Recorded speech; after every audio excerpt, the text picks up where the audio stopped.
adalah the role of rice hydrolyzed formula atau RHF in cause milk protein allergy. Jadi penyakit alergi ya saat ini angka kejadiannya meningkat baik di negara maju maupun negara berkembang ya. Nah, perbedaannya negara maju tetap lebih tinggi dibanding negara berkembang. Karena apa? Ini yang disebut dengan hygiene hipotesa. Jadi suatu negara yang jarang ada infeksi, maka kejadian alerginya akan lebih tinggi. Nah, sebaliknya, negara yang sering terjadi infeksi, maka kejadian alerginya akan turun. Nah, karena apa?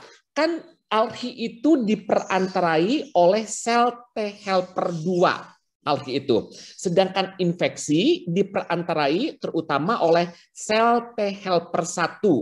Jadi kalau sering terjadi infeksi, maka si sel T helper 1-nya akan naik terus sehingga nanti akan menekan T helper 2. Akibatnya ada keseimbangan antara T helper 1 dan T helper 2. Nah, kalau ada keseimbangan, ini kejadian alerginya akan turun.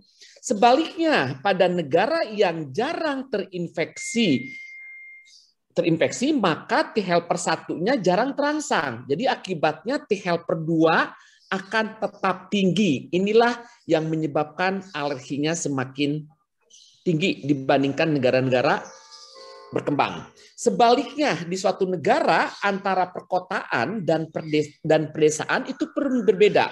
Jadi di pedesaan itu angka kejadian alerginya lebih sedikit dibandingkan dengan perkotaan. Kenapa? Nah, karena anak-anak di pedesaan itu kan dia sering bermain di luar dan sebagainya, dia sering berinteraksi dengan kuman-kuman dan sebagainya.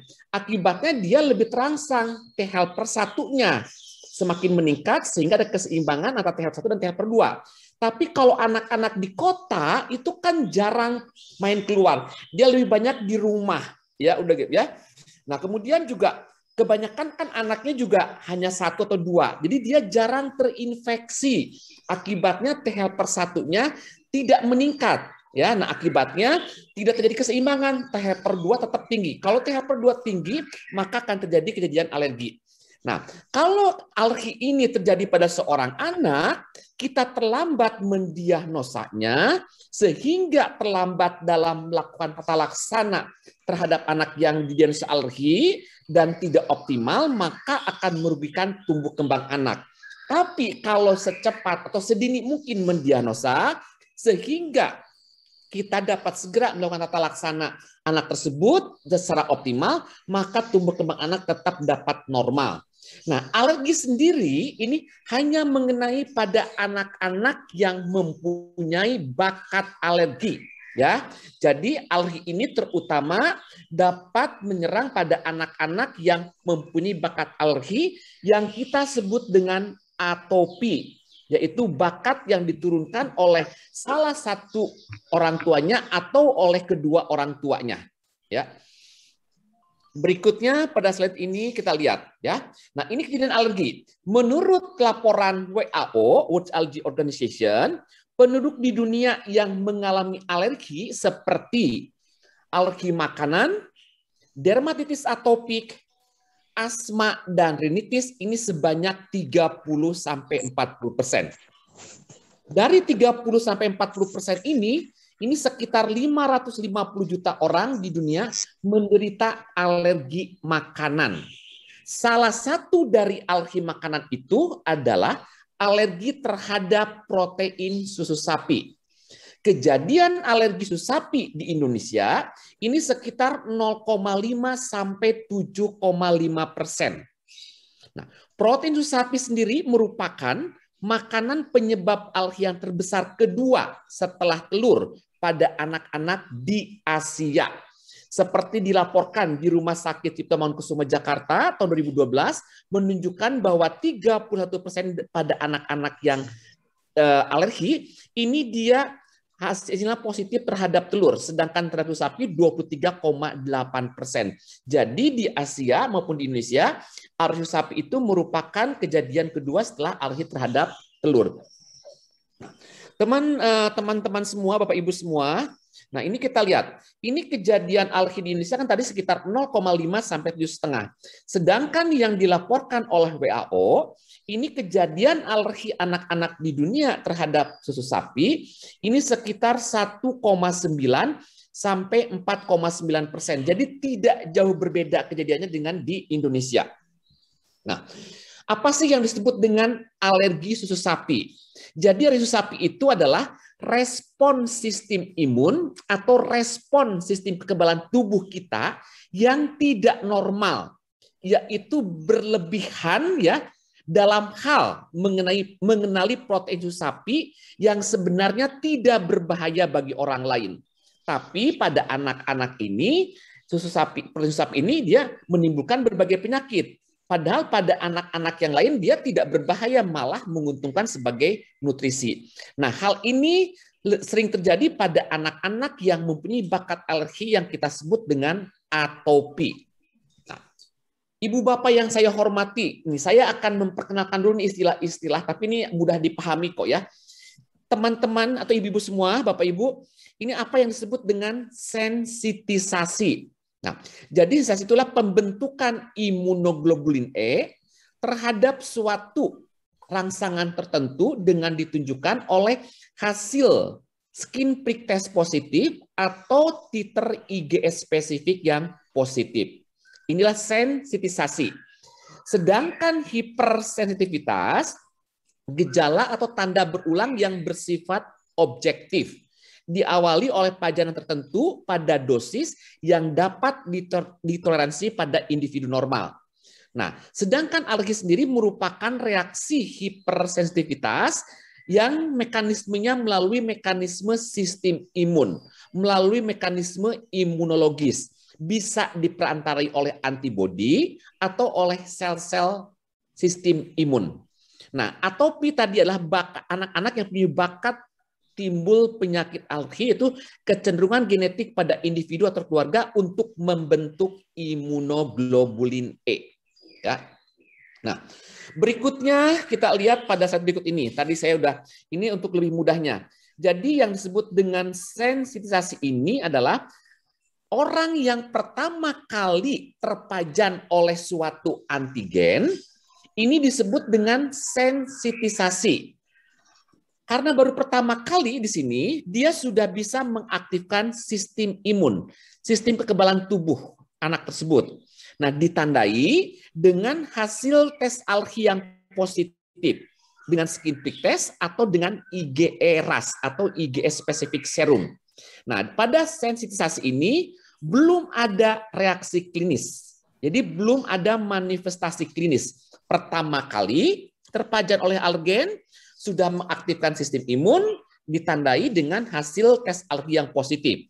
Sedangkan alergi ini adalah di sini sudah muncul reaksi klinis, sudah muncul manifestasi klinis, sudah muncul gejala-gejala klinis saat kontak dengan alergen berikutnya, ya.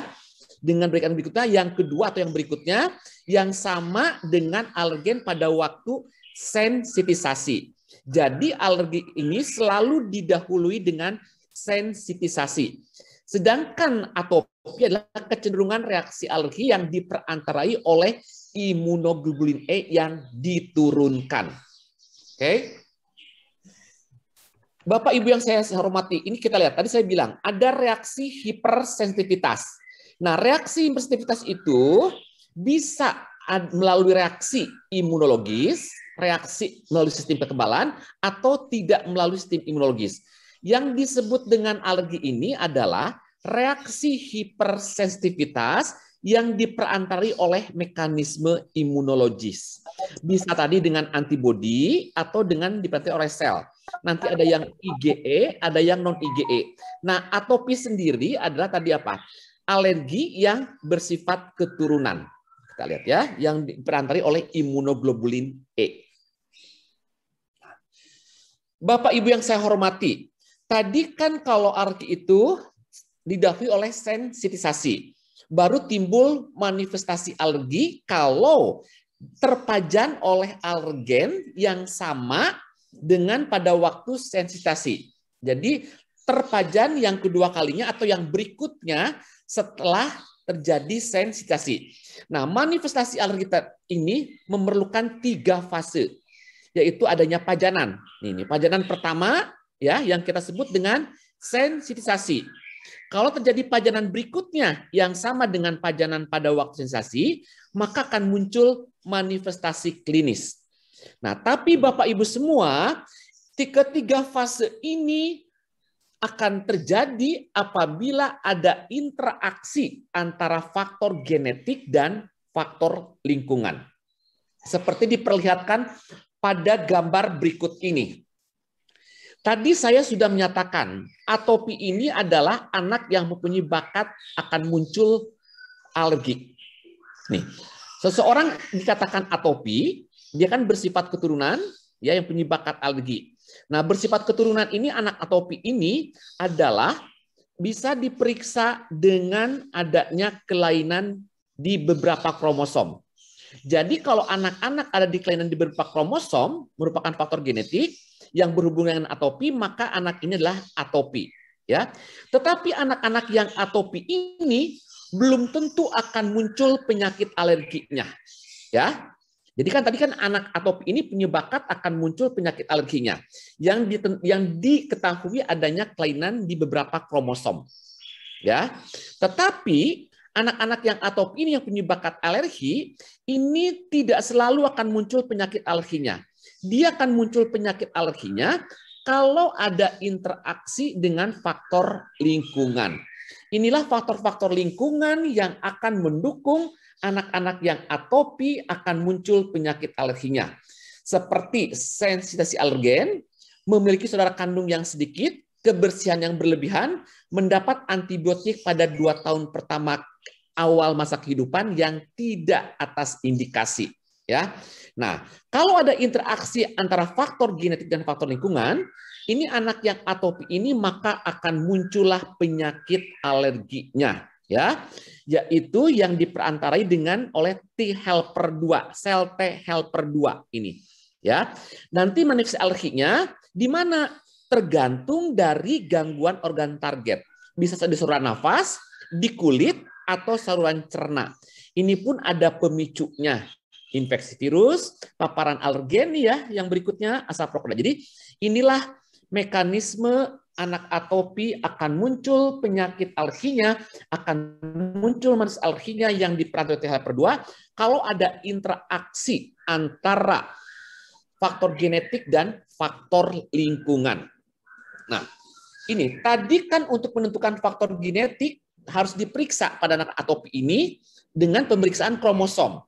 Tetapi hal ini tidak mungkin dilakukan karena tidak semua sentra pendidikan, tidak semua daerah, atau bahkan tidak semua negara dapat memeriksa kromosom untuk kelainan anak-anak yang atopi. Ya, nah oleh karena itu untuk menentukan faktor genetik tidak perlu dengan pemeriksaan kromosom, yaitu cukup dengan menanyakan adanya riwayat penyakit alergi dalam keluarga. Ya, jadi kalau ada riwayat penyakit alergi dalam keluarga, itu menentukan adanya faktor genetik. Nah, sekarang bisa kita lihat. Jadi, kalau ada riwayat faktor genetik, ya ada riwayat penyakit alergi dalam keluarga, ini sama dengan faktor genetik, jadi anak ini adalah anak-anak atopi yang mempunyai resiko akan muncul penyakit alergi di kemudian hari. Berapa sih resikonya akan timbul penyakit alergi pada anak-anak yang mempunyai riwayat alergi dalam keluarga? Bisa asma, rinitis, alergi makanan, atau dermatitis atopik. Jadi kalau ada salah satu orang tua dari seorang anak yang mempunyai penyakit alergi, maka anak tersebut mempunyai resiko untuk muncul penyakit alerginya 20-40%. Sedangkan apabila kedua orang tuanya punya penyakit alergi, ini resikonya akan meningkat. Ada suara itu ya? Tolong dong di mute. Sudah, Prof. Ya. Nah, kalau kedua orang tuanya punya penyakit alergi ini resikonya meningkat sampai 50-60%. Bahkan resikonya akan mencapai 80% apabila kedua orang tua ini punya penyakit alergi yang sama. Misalkan ibunya asma, bapaknya juga asma, atau ibunya dermatitis atopik, bapaknya pun dermatitis atopik. Jadi kalau kedua orang tua punya penyakit alergi yang sama, resikonya meningkat sampai 80%. Nah, sedangkan apabila saudara kandungnya punya penyakit alergi, ini resikonya sekitar 30% untuk timbul penyakit alergi. Nah, ini pun perlu diketahui oleh teman-teman semua, kalau tidak ada riwayat alergi dalam keluarga, baik kedua orang tua maupun saudara kandungnya, ini masih punya resiko 5%. Karena apa? Karena kan kita tidak meriksa kromosom, kita hanya berdasarkan anamnesa adanya riwayat penyakit alergi dalam keluarga. Nah, ini perlu diketahui oleh teman sejawat semua, untuk menentukan faktor genetik, kita cukup menanyakan adanya riwayat penyakit alergi dalam keluarga. Tapi keluarga itu siapa saja? Ini hanya kedua orang tua dan saudara kandung. Jadi kakek, nenek, tante, bibi, uwa, opung, dan sebagainya, kalau ada positif, tidak menentukan adanya resiko alergi. Jadi hanya orang tua dan saudara kandung. Kalau ada penyakit alergi di kedua orang tua atau salah satu, atau di saudara kandungnya, maka anak ini punya resiko alergi. Kenapa? Karena alergi ini bukan innova. Ngerti nggak? Ya, kalau innova kan kakek, nenek, tante, bibi, uwa semua bisa masuk kalau di innova. Tapi kalau di alergi tidak, hanya orang tua dan saudara kandung. Ya, oke. Yang berikutnya, nah tadi kan diperantarai oleh sel T helper 2. Ya, nah ini pada anak-anak yang non atopi yang warna biru, sama anak-anak yang atopi pada waktu dalam kandungan, ini T helper 2-nya sama-sama tinggi. Ya, karena T helper 2 ini adalah suatu faktor yang dapat mempertahankan kehamilan. Jadi kalau pada seorang ibu T helper 2-nya rendah, T helper lebih tinggi, itu adalah salah satu penyebab terjadinya abortus. Nah, hanya pada waktu anak setelah lahir, anak-anak yang non atopi, sel T helper 2-nya akan turun. Ya, sedangkan anak-anak yang atopi, T helper 2-nya akan naik terus. Nah, anak-anak yang atopi ini akan muncul penyakit alerginya kalau ada faktor lingkungan. Jadi kalau setelah dia lahir, ada faktor lingkungan yang mendukung terjadinya penyakit alergi pada anak atopi, maka akan muncullah berbagai penyakit alergi. Nah, penyakit alergi tersebut nanti yang kita kenal sebagai atopic march, ya. Jadi pada tahun pertama kehidupan ini biasanya akan muncul penyakit alerginya apa? Dermatitis atopik, ya. Kemudian yang kedua adalah alergi makanan. Ini puncaknya pada umur sekitar 1-2 tahun. Ya, ini setahunan, ini lihat ya. Ini penyakit alergi makanan dan dermatitis atopik. Ya. Nah, jadi atopic march itu adalah perjalanan alami manifestasi atopik pada anak-anak yang atopi, itu rangkaiannya. Nah, di sini kita lihat nanti pada anak-anak yang atopi karena ada faktor lingkungan muncul penyakit alerginya. Nih, tahun pertama yang muncul adalah dermatitis atopik dan alergi makanan. Tetapi pada alergi makanan kita lihat ya, nanti pada sekitar umur 5 tahun biasanya dia akan menghilang terhadap makanan tersebut alerginya. Ya, dermatitis atopik juga nanti lama-lama dia akan menurun juga. Nah, nanti kalau kita tidak melakukan pencegahan pada anak-anak ini, maka di kemudian hari pada umur berikutnya akan muncullah penyakit asma. Asma biasanya muncul pada umur 3 tahunan. Ya, puncaknya umur 5 tahun, kemudian nanti akan timbul penyakit rinitis alergi, ini sekitar umur 6 tahunan. Ya, nah inilah yang disebut dengan atopic march, rangkaian penyakit alergi pada anak, manifestasi timbul selama periode usia tertentu, persisten selama beberapa tahun bahkan dekade, cenderung remisi spontan dengan bertambahnya usia. Remisi itu sembuh ya terhadap penyakit alergi tersebut. Nah, ya, ini disebut dengan atopic march. Nah, teman yang saya hormati, kita lihat. Jadi, anak-anak yang atopi ini kalau kita tidak melakukan pencegahan, nanti akan muncullah berbagai penyakit atau penyakit alergi yang tadi saya sebutkan dengan atopic march. Muncullah alergi makanan, eksim, asma, dan rinitis alergi. Nah, apabila seorang anak muncul penyakit-penyakit alergi tersebut, ya, nanti akan menimbulkan dampak yang tidak diinginkan. Jadi di sini alergi memiliki dampak yang signifikan bagi si anak, keluarga, bahkan dalam masyarakat. Mengapa? Nah, karena apa? Dampak dari alergi ini bisa menimbulkan dampak kesehatan pada anak tersebut, yaitu meningkatkan resiko penyakit degeneratif pada umur berikutnya, seperti obesitas, hipertensi, dan sakit jantung. Juga dapat menimbulkan dampak terhadap tumbuh kembang kalau kita terlambat penanganannya, terlambat mendiagnosanya. Kemudian juga dapat timbul dampak psikologi. Jadi di sini bisa terjadi stres baik pada anak maupun orang tuanya, sehingga dapat menurunkan kualitas hidup si anak. Ya. Dan yang terakhir akan muncul dampak ekonomi. Ini akan meningkatkan biaya pengobatan, meningkatkan biaya tidak langsung, kehilangan pendapatan, dan sebagainya.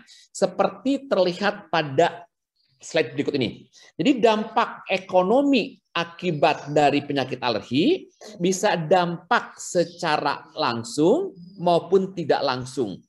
Yang secara langsung yang berhubungan dengan medis, ini berarti apa? Di sini orang tua ini banyak mengeluarkan biaya untuk ke rumah sakit, baik biaya untuk rawat inap atau rawat jalan.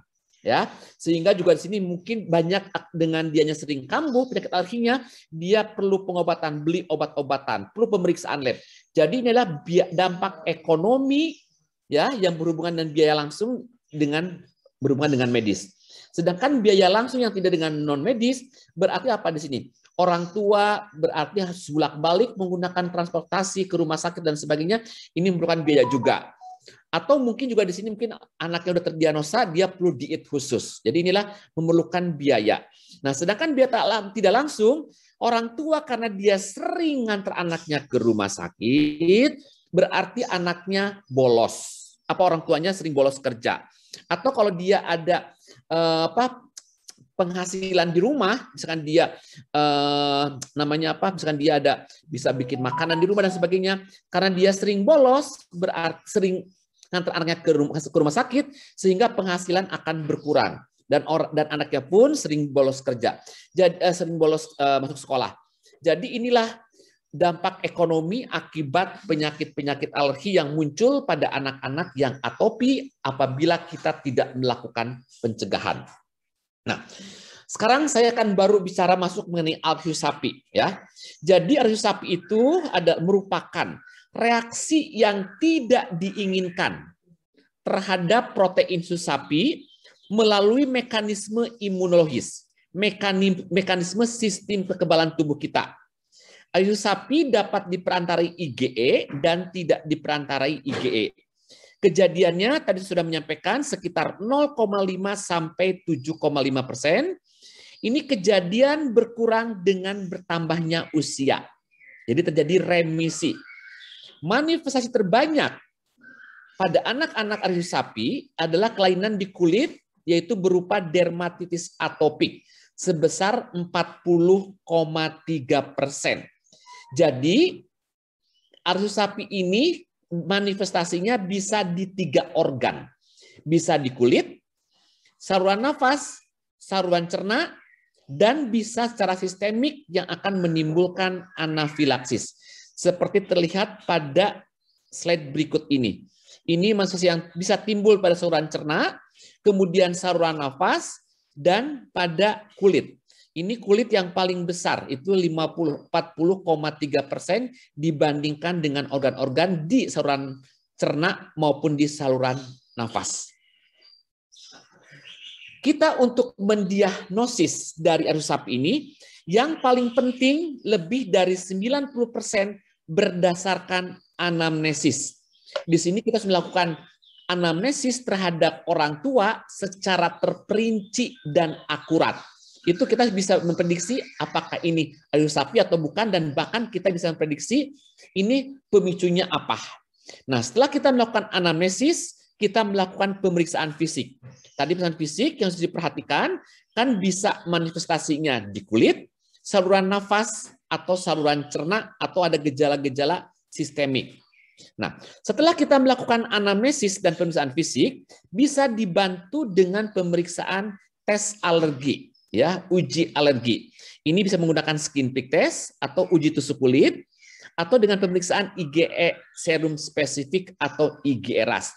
Tetapi sebagai gold standar untuk diagnosis alergi sapi adalah eliminasi dan uji provokasi. Ini merupakan gold standar baku emas untuk mendiagnosa alergi sapi.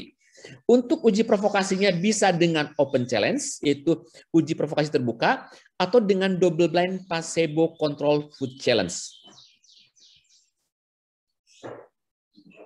Bapak Ibu yang saya hormati, ini adalah algoritma diagnosis dan tata laksana alergi sapi pada bayi dengan ASI eksklusif. Ini Ikatan Dokter, ini rekomendasi tahun 2014. Jadi tolong ini Bapak Ibu semua dan Indor Desa harus diketahui. Saat ini yang masih berlaku adalah rekomendasi 2014. Jadi belum ada perubahan. Nah, ini rencananya akan ada perubahan-perubahan. Tapi selama belum ada perubahan, berarti kita masih menggunakan rekomendasi Ikatan Dokter Anak Indonesia tahun 2014.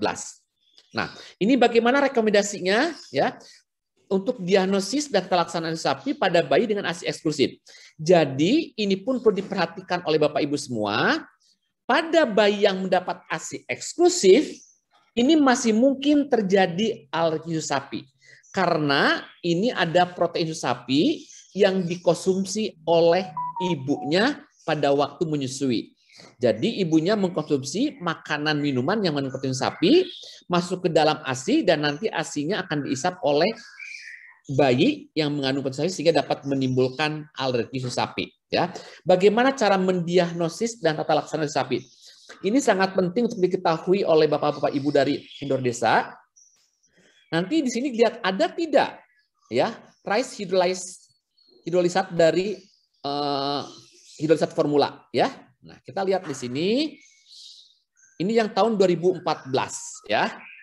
Nah, tadi saya sudah menyampaikan kalau ada anak yang curiga alergi sapi, kita akan melakukan pemeriksaan klinis. Tadi apa? Dengan melakukan anamnesis, kemudian pemeriksaan fisik ya. Dan ditanyakan juga ada tidaknya riwayat alergi dalam keluarga, faktor resiko. Kemudian setelah kita melakukan anamnesis, pemeriksaan fisik, dan menanyakan ada riwayat alergi dalam keluarga, dibantu dengan pemeriksaan tes alergi. Bisa dengan uji tusuk kulit, skin prick test, atau dengan IgE-RAS. Nah, setelah kita melakukan ini semua, nanti kita bisa memastikan apakah betul anak ini alergi sapi atau tidak. Kalau dari pemeriksaan ini semua menunjukkan betul bahwa anak tersebut alergi sapi, harus mengklasifikasikan. Ya, jadi alergi sapi ini diklasifikasikan menjadi dua. Ini sangat penting diketahui oleh ibu bapak semua, karena nanti tata laksananya akan berbeda. Jadi nanti ada anak-anak alergi sapi dengan gejala ringan sedang, dan ada anak-anak dengan alergi sapi dengan gejala berat. Nah, untuk alergi sapi ringan sedang, apa yang harus dilakukan? Ya, pada anak-anak yang ASI eksklusif. Jadi di sini kita lihat, lanjutkan pemberian ASI. Jadi tidak di stop ASI-nya. Hanya selama menyusui, diet eliminasi pada ibu. Jadi ibu tidak mengkonsumsi makanan minuman yang mengandung protein susu sapi selama 2-4 minggu. Ya, selama diet eliminasi tersebut ibu dapat suplemen kalsium. Ya, ini adalah untuk alergi sapi ringan sedang. Setelah 2-4 minggu ibu ini diet eliminasi, kita lihat ada tidak perbaikan. Nah, kalau ada perbaikan, ini anak berarti ini kemungkinan betul dia adalah susu sapi, ya. Kemudian diperkenalkan lagi dengan protein susu sapi. Setelah diperkenalkan kembali dengan protein susu sapi, gejalanya muncul lagi tidak? Nah, kalau gejalanya muncul lagi, berarti betul anak ini adalah alergi susu sapi. Berarti selama ASI diteruskan, tetapi ibu tetap dieliminasi terhadap protein susu sapi dan mendapat susu kalsium, suplemen kalsium. Nah, apabila setelah anak umur 6 bulan, ya, dia akan mendapatkan makanan padat, makanan tambahan. Ini ASI-nya bisa diteruskan, ya, ASI bisa diteruskan. Apabila ibunya kerja atau ingin mendapatkan susu tambahan susu formula, maka susu tambahannya bukan susu formula sapi yang utuh, ya, karena dia kan arti terhadap susu sapi. Jadi dia harus diberikan susu formula hidrolisat ekstensif. Ingat yang ringan sedang, ya. Nah, tapi tadi saya sebutkan di sini, kalau tadi setelah 24 minggu tidak ada perbaikan, ya, tidak ada perbaikan nih, berarti dia kemungkinan bukan alergi susu sapi. Jadi ASI diteruskan, ibunya dapat diet normal, ya, bahkan ini perlu dievaluasi. Ini mungkin diagnosanya bukan alergi sapi, mungkin alergi lain terhadap makanan lain. Nah, kemudian juga sama pada waktu diperkenalkan kembali dengan protein sapi, apabila gejalanya tidak muncul, berarti anak ini bukan alergi sapi. Jadi ibu selama menyusui boleh mengkonsumsi protein sapi, ya. Nah, ini adalah untuk anak-anak yang mendapatkan ASI eksklusif. Jadi kalau ingin dapat susu formula tambahan setelah umur 6 bulan, ya, ini diberikanlah susu formula hidrolisat ekstensif. Nah, di sini formula hidrolisat ekstensif, ya, bila ada masalah dana dan ketersediaan susu formula hidrolisat ekstensif, sebagai alternatif dapat diberikan susu formula soya sejak awal, asal dengan edukasi dan informed consent. Nah, ini sebetulnya di sini kita masih menggunakan rekomendasi soya. Padahal ini ada kesempatan loh. Di sini bisa selain soya, sebetulnya yang lebih aman dan sama murahnya itu adalah rice hydrolysate formula, RHF. Ya, ini sebenarnya RHF pada tempatnya nih di sini. Ya, tapi nanti akan saya jelaskan di slide berikutnya. Nah, ini yang harus dipahami oleh Bapak Ibu semua dari indoor desa. Ya. Jadi sini ada peluang untuk pemberian rice hydrolysate formula RHF, ya. Oke. Yang berikutnya kita lihat. Nah, sekarang kalau pada anak-anak yang sejak awal mendapatkan susu formula, bagaimana diagnosis dan tata laksana alergi sapinya? Ini sama dengan yang tadi, kita melakukan yang curiga, kita melakukan anamnesa, pemeriksaan fisik, kemudian ada yang Oke. Dan ada faktor risiko dan dibantu dengan pemeriksaan uji toksiko atau IGRAS. Dari sini pun sama, kita klasifikasikan apakah alergi sapinya ringan, sedang, atau berat. Nah, tolong kita lihat. Jadi kalau ada anak yang dapat susu formula dan sudah terdiagnosa alergi sapi dengan gejala ringan sedang, kita lihat di sini. Nah, ini kita lihat. Langsung diet eliminasi. Berarti anak tersebut tidak boleh menggunakan susu formula standar. Ya, tapi dia diganti diet eliminasinya, diganti dengan susu formula hidrolysat ekstensif. Ya, minimal selama 2-4 minggu. Setelah 2-4 minggu dilihat gejalanya muncul lagi tidak? Ada perbaikan tidak? Kalau setelah mendapatkan susu formula hidrolysat ekstensif selama 2-4 minggu terjadi perbaikan, ini kemungkinan anak ini adalah alergi sapi. Untuk membuktikannya dilakukanlah uji provokasi terbuka. Kita lihat, jadi anak diperkenalkan kembali dengan formula susu sapi di bawah pengawasan. Nah, setelah dia mendapatkan formula susu sapi yang standar, ya, diperkenalkan kembali, lihat gejalanya. Kalau ternyata gejalanya muncul lagi, berarti betul bahwa anak ini alergi susu sapi. Berarti formula hidrolysat ekstensif diteruskan, ya. Dan anak diet bebas protein susu sapi selama 19 bulan, minimal 6 bulan. Setelah itu baru dilakukan uji provokasi kembali untuk memastikan apakah masih alergi tidak terhadap susu sapinya. Kalau nanti uji prosesnya negatif, berarti oh ini sudah remisi. Nah, tetapi pada waktu diperkenalkan kembali dengan formula susu sapi standar, gejalanya tidak muncul, ya, berarti anak ini bukan Argus sapi. Jadi berarti anak ini boleh diberikan protein susu sapi, boleh diberikan susu formula susu sapi standar. Nah, di sini kita lihat lagi di atas, ya. Apabila setelah 24 minggu dia tidak ada perbaikan, nah, ini susu formula hidrolisator ekstensif diganti dengan susu formula asam amino. Ya. Minimal 24 minggu. Karena apa? Jadi anak-anak yang mendapatkan susu formula hidrolisator ekstensif, ya, meskipun dia susu sapi, ya, ini masih bisa terjadi gejalanya. Karena apa? Ada sekitar kurang dari 10% susu formula hidrolisator ekstensif masih mengandung epitop yang dapat menimbulkan alergi. Nah, karena itu, karena dia masih mengandung, kemudian gejalanya tidak ada perbaikan, maka dikasih susu formula asam amino. Susu formula asam amino ini tidak mengandung sama sekali epitop yang dapat menimbulkan gejala alergi. Ini diberikan selama minimal 24 minggu. Kalau ada perbaikan, kita pastikan dengan uji provokasi. Ya, tapi kalau tidak ada perbaikan, berarti bukan alergi sapi. Jadi perlu dievaluasi di kita, ini mungkin karena alergi yang lainnya. Tetapi kalau gejala berat, kita berikan formula asam amino.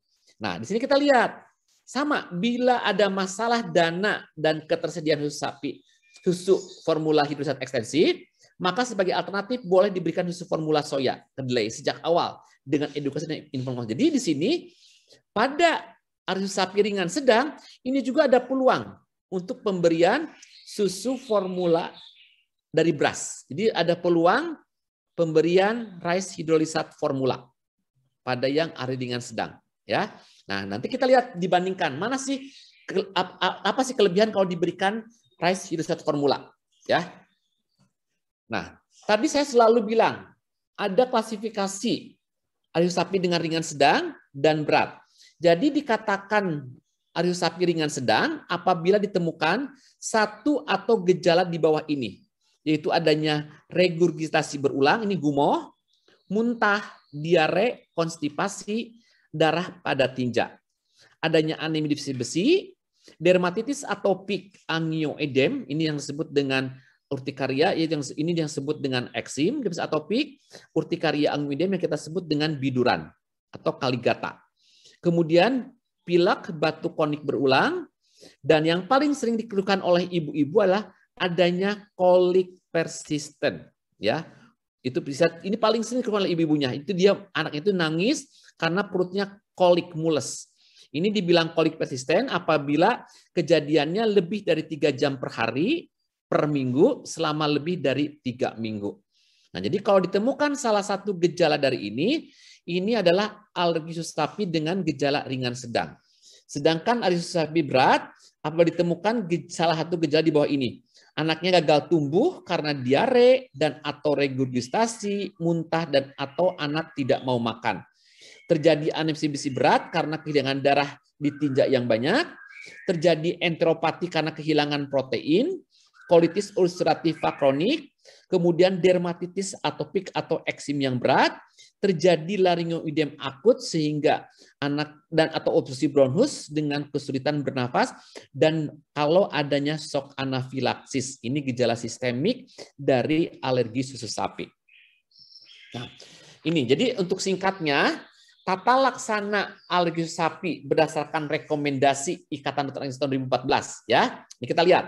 Jadi kalau sudah firm anak ini adalah alergi susu sapi, tindakan yang paling pertama, yang paling utama apa? Avoidance. Awas ya. Jadi teman ibu bapak semua, tolong kalau sudah terdiagnosa alergi sapi, tindakan pertama kita avoidance.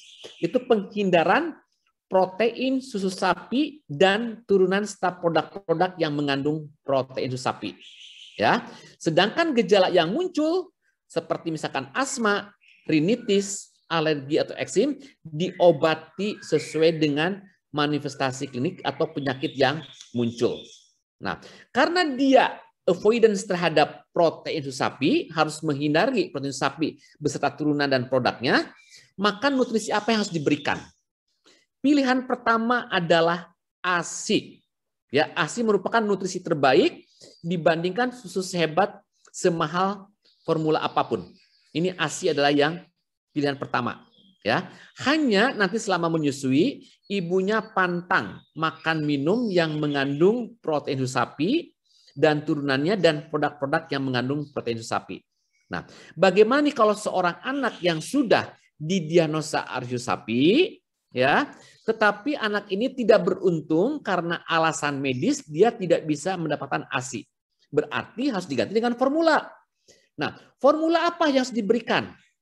Nah, formulanya itu bisa susu formula hidrolisat ekstensif, atau susu formula asam amino, atau susu formula kedelai atau soya. Kapan diberikannya? Ya, yang hidrolisat ekstensif, kapan yang asam amino? Ya, apabila dia sudah mendapatkan makanan tambahan pada umur 6 bulan, makanan padat, sama makanan padat pun tidak boleh mengandung protein sapi beserta turunannya dan produk-produk yang mengandung protein susu sapi. Jadi harus diperhatikan label kalau kita membeli makanan yang sudah jadi ada tidak mengandung protein susu sapi. Nah, tadi berdasarkan rekomendasi IDAI 2014 yang tadi saya bagian itu, saya menyingkatkan. Jadi kalau asam amino ini, formula asam amino ini untuk alergi sapi dengan gejala alergi berat, ya kan? Yang sudah saya sampaikan di dalam tadi apa yang bagan tersebut, ya. Kemudian kalau susu formula hidrolisat ekstensif ini untuk gejala ringan sedang. Apabila ketersediaan dari susu formula hidrolisat ekstensif ini karena keterbatasan dana atau keterbatasan ketersediaannya pada ibu-ibu di tempat tinggalnya, maka sebagai alternatif boleh diberikan susu formula soya. Ya, susu formula soya atau susu formula kedelai berupa isolatnya. Nah, ini kan sebetulnya ada peluang loh. Ini juga seharusnya ini bisa dengan pemberian rice hidrolisat formula. Karena nanti kalau dibandingkan sebetulnya banyak kelebihan-kelebihan dari rice hidrolisat formula ini. Nah, selama ini kan belum direkomendasikan di dalam rekomendasi IDAI 2014. Jadi masih ada peluang ya, ini kemudian. Nah, ini adalah susun komposisi dari protein susu sapi dan ini adalah protein dari ASI. Nah, ini kita lihat. Jadi dia mengandung ada kasein, kemudian ada whey. Ya, ini kita lihat. Nah, ini tadi kan saya sudah menyampaikan. Saat ini kan kita untuk tata laksana susu sapi ini bisa dengan susu formula hidrolisat, yaitu yang ekstensif atau asam amino. Nah, apa sih yang disebut dengan susu formula hidrolisat? Karena nanti beda prosesnya antara susu formula hidrolisat ya, yang ekstensif maupun yang asam amino dengan proses dari susu formula yang rice hidrolisat formula. Nah, apa perbedaannya kita lihat ya. Jadi protein susu sapi ini adalah rangkaian panjang terdiri dari asam-asam amino. Kita lihat. Ini adalah protein susu sapi yang terdiri dari asam-asam amino. Kita lihat ya. Ini ada yang merah, ada yang biru, ada yang hijau. Nah, yang dapat menimbulkan alergi sapi bukan seluruh rangkaian asam amino ini. Jadi hanya pada tempat-tempat tertentu. Nah, ini yang biru, inilah yang disebut dengan epitop konformasional atau determinan antigenik dari protein sapi. Kemudian yang kedua adalah epitop sekuensial, ya, atau determinan antigenik sekuensial. Ini bedanya apa? Kalau yang sekuensial, dia asam aminonya dia nyambung terus. Tapi kalau ini dipisahkan dengan asam amino yang bukan merupakan epitop. Ya, nah inilah epitop ini yang dapat menimbulkan reaksi alergi dari alergi susu sapi. Ya, nah yang epitop konvensional ini sebetulnya mudah dihancurkan, dipecah menjadi dengan pemanasan, dengan pemasakan. Jadi kalau suatu epitop ini dipecah, ya, dipotong atau yang ininya dipotong, ini bukan lagi sebagai epitop, jadi tidak dapat menimbulkan alergi. Nah, inilah maksud dari proses pada formula hidrolisat. Nah, di sini terjadi pemotongan-pemotongan. Jadi tadi rangkaian protein susu sapi ini Yang panjang ini akan dipotong-potong. Nah, diharapkan dengan dipotong-potong ini akan epitopnya ada yang terpotong. Nah, prosesnya dengan 3 proses kita lihat. Pemanasan, hidrolisis enzimatik, dan adanya ultrafiltrasi. Ya, dipotong-potonglah. Nah, nanti dipotong-potong ini tergantung potongannya, ada yang panjang, masih panjang, ada yang pendek. Inilah yang membedakan nanti apakah ini asam amino, hidrolisat ekstensif atau parsial. Nah, di sini kita lihat. Jadi kalau susu formula hidrolisat yang parsial, ini masih ada rangkaian asam amino yang panjang. Jadi ini kemungkinan masih banyak epitop yang masih utuh. Sedangkan kalau formula hidrolisat ekstensif, ini sudah pendek-pendek. Jadi kemungkinan sudah banyak epitop yang terpotong. Kalau ada epitop yang terpotong, berarti dia tidak akan lagi menimbulkan alergi. Nah, tetapi yang formula hidrolisat ekstensif ini masih ada sekitar kurang dari 10% masih mengandung epitop yang utuh. Makanya tadi kan pada anak-anak yang ringan sedang diberikan susu formula hidrolisat yang ekstensif, masih bisa timbul gejala karena masih ada epitop 10%. Nah, nanti diganti oleh asam amino. Karena apa? Karena asam amino ini sudah tidak mengandung epitop. Karena semua asam aminonya sudah berdiri tunggal, sendiri-sendiri. Nah, kalau sendiri-sendiri kan berarti dia tidak ada rangkaian asam amino, berarti sudah tidak ada lagi epitop. Ya, cukup jelas? Nah, bagaimana penggunaannya? Kalau yang hidrolisat yang parsial sama ekstensif bisa digunakan untuk pencegahan. Tapi untuk pengobatan, kita lihat. Untuk terapi pada anak-anak yang sudah bisa sapi, hanya boleh digunakan susu formula hidrolisat yang ekstensif dan formula asam amino. Jadi yang parsial tidak boleh digunakan untuk terapi pada anak-anak yang sudah didiagnosa sapi. Yang parsial hanya untuk pencegahan, yaitu anak-anak atopi yang belum muncul gejala penyakitnya. Ya. Nah, ini formula hidrolisat. Jadi ada yang ekstensif, ada yang parsial, dan ada asam amino. Kita lihat nih, berat molekul yang ekstensif itu kurang dari 3 kilodalton. Sedangkan kalau berat molekul yang parsial kurang dari 5 kilo. Jadi dia masih ada yang 5 kilodalton, ada yang di bawah 5. Jadi ada yang di atas 3 kilodalton untuk yang parsial. Nah, selama ini di masyarakat selalu salah. Mana sih formula hidrolisat yang disebut dengan susu formula hipoalergenik? Nah, ini. Jadi dikatakan susu formula hipoalergenik adalah susu yang dapat ditoleransi oleh 90% penderita sapi. Jadi berarti bisa kita bisa lihat kan kalau yang hidrolisat ekstensif itu dia 90 udah bisa kan karena hanya kurang dari 10% yang masih mengandung epitop. Ya, sedangkan kalau yang parsial ini lebih dari 10% masih mengandung epitop. Sedangkan asam amino dia sudah jelas tidak mengandung epitop.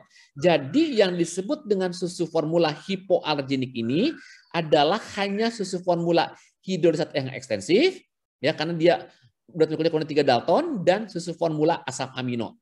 Jadi susu formula hidrolisat yang parsial bukan susu formula hipoalergenik. Makanya sekarang banyak ditarik susu formula yang parsial tidak boleh lagi menyebutkan susu formula hipoalergenik, tapi dia menggunakannya PHF ya. Jadi PHP ya. Jadi partial hydrolyzed protein ya. Jadi dia tidak boleh menggunakan susu formula hipoalergenik karena dia bukan susu formula hipoalergenik. Yang hipoalergenik itu adalah yang ekstensif dan yang asam amino.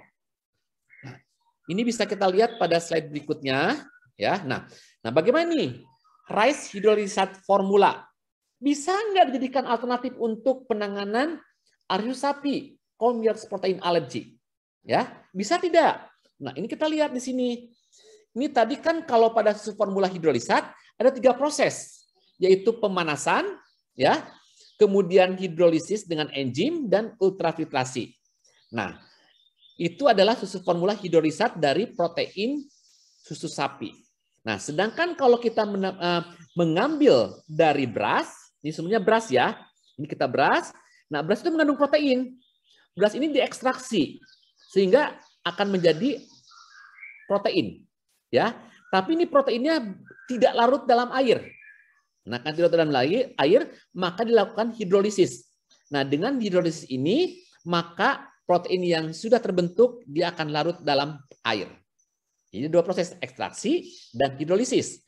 Sedangkan tadi kalau yang hidrolisat, heating, pemanasan, hidrolisis enzimatik, dan ultrafiltrasi. Ya. Nah, ini perbedaan proses pembuatan antara susu formahidrolisat dengan susu rice hidrolisat formula. Ini keuntungannya apa? Ini kalau soya mengandung fitoestrogen yang ditekan oleh para orang tua. Sedangkan kalau rice hidrolisat formula RHF dia tidak mengandung fitoestrogen. Dan beras untuk pembuatan rice hidrolisat formula dia bukan beras yang genetik, ya. Karena kalau beras genetik itu dia warnanya dia tidak putih, dia warnanya kekuning-kuningan. Dan di sini RHF ini sudah penambahan vitamin D, vitamin, mineral seperti vitamin D3, kemudian protein-protein yang dibutuhkan oleh tubuh, lisin, treonin, dan triptofan, ya. Ini sudah dilengkapi. Nah, kemudian bagaimana sih alergenitasnya dari protein beras dan RHF? Jadi ini protein beras, ini protein beras murni ya. Jadi dia belum diekstraksi dan belum dihidrolisis. Nah, jadi kita lihat nih, alergi terhadap protein beras ini sangat jarang, ya. Jadi hanya kurang dari 1% anak-anak yang makan beras ya, yang dia alergi terhadap protein beras itu hanya kurang dari 1%. Nah, apalagi kalau misalkan si protein beras ini sudah mengalami hidrolisat, ya, sudah diekstraksi, kemudian dihidrolisis, dan dia menjadi rice hidrolisat formula. Ini belum dilaporkan loh adanya alergi terhadap RHF. Nah, ini kita lihat. Kan kalau soya itu masih loh pada anak-anak yang alergi terhadap soya itu cukup tinggi. Dan bahkan anak-anak yang alergi terhadap susu sapi dan dia juga terhadap soya itu ada sekitar sampai ada yang 14%, ada yang sampai 3. Nah, sedangkan kalau RHF ini belum dilaporkan adanya alergi terhadap RHF. Ya. Oke. Nah, kemudian apa sih manfaatnya?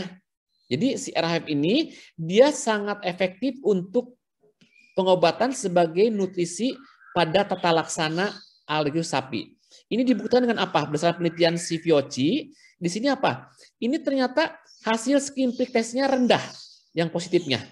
Yang kedua, di sini malah yang untuk yang IgS serumnya negatif, ya. Kemudian di sini, nah ini yang double blind placebo control food challenge ini kan merupakan kan gold standard untuk alergi sapi. Ternyata pada anak-anak yang mendapatkan RHF, ini semua uji provokasinya yang menggunakan gold standard ini negatif. Nah, jadi inilah manfaat dari RHF ini cukup efektif digunakan sebagai nutrisi pada tata laksana anak yang didiagnosa alergi susu sapi. Nah, ini bagaimana keamanan dan efektivitasnya. Nah, di sini kita lihat keamanannya. Ternyata lebih dari 90% RHF dapat ditoleransi. Ya. Kemudian juga di sini bahwa RHF ini berdasarkan Undang-Undang Pangan, dia sudah memenuhi standar sebagai nutrisi. Ya, inilah keamanannya. Kemudian yang kedua, gimana efektivitasnya? Ternyata bahwa RHF ini ya dapat ya tumbuh kembang ya, jadi berat badan dan panjang badan yang mendapat anak RHF ini dia normal. Ya. Jadi dia tidak menghambat pertumbuhan perkembangan ya. Jadi dia pertumbuhannya juga dia normal yang mendapatkan RHF ya. Bahkan nanti ada kelebihannya anak-anak alergi sapi yang mendapatkan RHF. Nanti bisa kita lihat pada slide berikutnya. Nah, ini ada suatu penelitian. Di sini kita lihat bahwa ini yang diperhatikan teman-teman saya semua. Bahwa anak-anak yang alergi sapi ini biasanya ya secara signifikan ini berat badannya maupun BMI persentilnya itu dia lebih rendah ya, lebih rendah dibandingkan anak-anak yang tidak alergi. Kita lihat ya. Kemudian apabila dia mendapatkan RHF ya, ternyata dia pertumbuhan seorang anak ya, pola pertumbuhan seorang anak itu normal pada anak-anak yang sehat ya. Nah, ini lihat pada anak-anak yang alergi sapi ini pertumbuhannya dapat catch up. Jadi apa? Mengejar ketinggalan. Ya, jadi kan pada alergi sapi ini kan dia lihat berat badannya kan dia lebih rendah dibandingkan anak yang tidak alergi. Nah, dengan RHF ini maka anak-anak yang hari ini yang dia tadinya dia berat badannya lebih rendah, dia dapat catch up, dia dapat mengejar ketinggalan untuk pertumbuhannya. Ini mungkin kelebihan dari RHF ini, ya. Dia dapat catch up growth, ya ini. Kemudian ini adalah suatu penelitian juga, di sini kita lihat bahwa anak-anak yang mendapat RHF ini baik berat badan berdasarkan umur, berat badan berdasarkan tinggi, kemudian juga BMI dari Z-score-nya ini selama penelitian 6 bulan ini ternyata dia polanya dia normal, ya pola pertumbuhannya. Pola pertumbuhan berdasarkan berat badan berdasarkan umur, berat badan berdasarkan tinggi ternyata dia normal. Seperti lihat pada gambar berikut ini, ya. Nah, ini bagaimana dengan toleransi, ya, atau dengan ekstabilitasnya. Kita lihat. Ternyata apa? Bahwa RHF ini berdasarkan penelitian Laskan et al. Kita lihat dia dapat ditoleransi oleh sistem pencernaan, ya, dan dia tidak merubah baik konsistensi maupun jumlah dari feses. Jadi dia berarti dapat ditoleransi sistem pencernaan tubuh kita, tubuh anak, ya. Kemudian bagaimana dengan akseptabilitasnya, ya? Ternyata apa? Berdasarkan penelitian Laskan et al, Fiuchi dan Girardet ini ternyata bahwa formula atau RHF ini dapat diterima dengan baik pada pengobatan anak-anak yang alergi susu sapi. Ya. Slide berikutnya bisa kita lihat. Nah ini. Jadi ini berdasarkan ya penggunaan RHF selama pada anak alergi susu sapi. Ya, akhirnya apa? Si komite EPSGAN ya ini membuat guideline bahwa menyatakan penggunaan RHF dapat menjadi salah satu pilihan terapi jika telah terbukti keamanan dan kemanjurannya. Jadi tadi berdasarkan penelitian sebelumnya bahwa dia kan aman, dia pun manjur. Jadi berarti sebetulnya RHF ini boleh digunakan pada anak-anak yang alergi sapi. Karena sudah terlihat keamanannya dan kemanjurannya. Inilah pernyataan dari EPSGAN. Nah, oleh sebab itu kita lihat di sini ya bagaimana sih perbedaan antara RHF ya, kemudian soy formula hidrolisis ekstensif dan susu formula asam amino. Sumbernya kita lihat, kemudian bagaimana proses pembuatannya, penggunaan umurnya, harganya, efektivitasnya, toleransinya, kita lihat manfaatnya, ini apa keamanannya, kemudian benefitnya bagaimana. Ini bisa kita lihat di sini ya. Nah, ini kita lihat di sini. Tadi ini kan ini adalah yang RHF, ini adalah yang soya, ini adalah yang formula ekstensif, ini AF. Kita lihat ini sebenarnya adalah beras, ini kedelai, ini susu sapi. Kemudian prosesnya kita lihat, yang ini adalah ekstraksi dan hidrolisis sama dengan soya. Kalau yang ini 3, ada pemanasan, hidrolisis dengan enzim, dan adanya ultrafiltrasi. Nah, lihat umurnya kita lihat. Jadi umurnya soya ini bisa digunakan sejak umur 0 tahun. Jadi sejak awal bisa digunakan. Tapi di beberapa negara untuk soya, ini hanya boleh diberikan di atas 6 bulan. Tapi Indonesia masih boleh di bawah 6 bulan. Ya, ini kita lihat. Kemudian harganya, jelas harganya murah sama dengan soya dibandingkan dengan yang hidrolisis ekstensif maupun yang AAF ya. Nah, ini berarti kan tadi kan kalau keterbatasan soal dana, nah karena ini mahal si ekstensif ini berarti boleh loh digunakan yang murah itu dengan RHF ini ya. Kemudian bagaimana efektivitasnya kita lihat. Tadi kan sudah saya sampaikan di slide berikutnya sebelumnya bahwa beberapa studi menunjukkan bahwa RHF ini secara positif ya dapat pola pertumbuhan pada anak-anak sehat ini, pada anak yang sehat ini normal ya. Bahkan di sini RHF ini dapat membantu untuk anak-anak yang alergi sapi yang dia yang berat badannya lebih rendah sehingga terjadi catch up ya. Kemudian bagaimana ini keamanannya toleransi? Ternyata bahwa berdasarkan penelitian dari terutama Van der Vlas ini bahwa lebih dari 90% RHF ini dapat ditoleransi. Kita lihat. Kemudian bagaimana manfaatnya? Di sini kita lihat bahwa ini manfaat untuk RHF ini dapat digunakan pada anak-anak yang didiagnosa alergi susu sapi ringan sedang. Dia dapat ditoleransi dengan baik. Di sini kita lihat ya apabila dia tidak ada perbaikan, tidak toleransi terhadap yang ekstensif.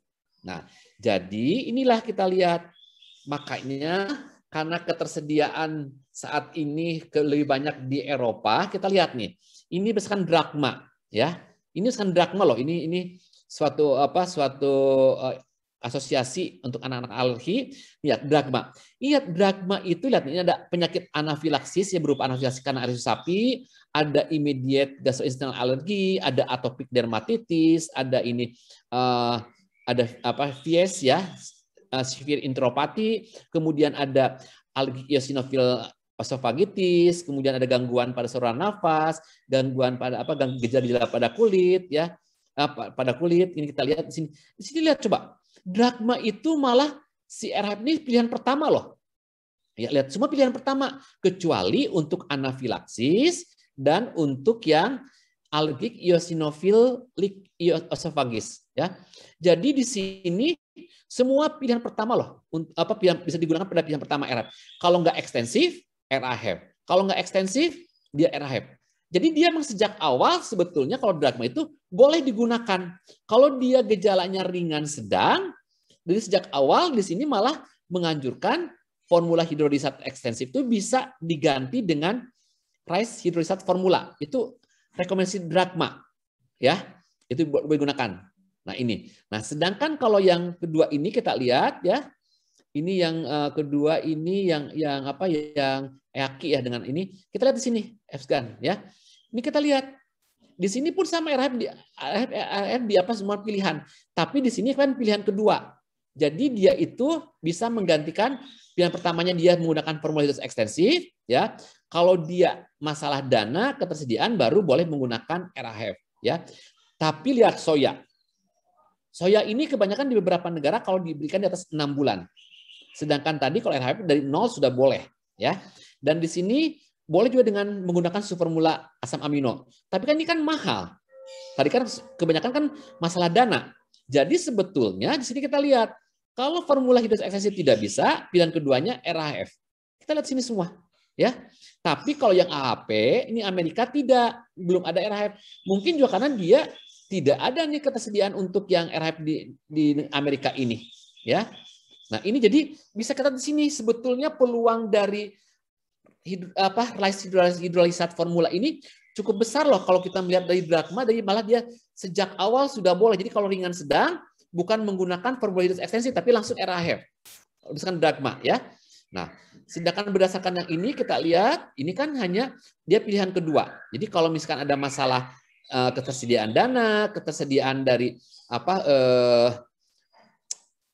dana atau ketersediaan yang susah didapatkan, atau misalnya karena dia tidak toleransi terhadap ekstensif baru menggunakan RHF ya.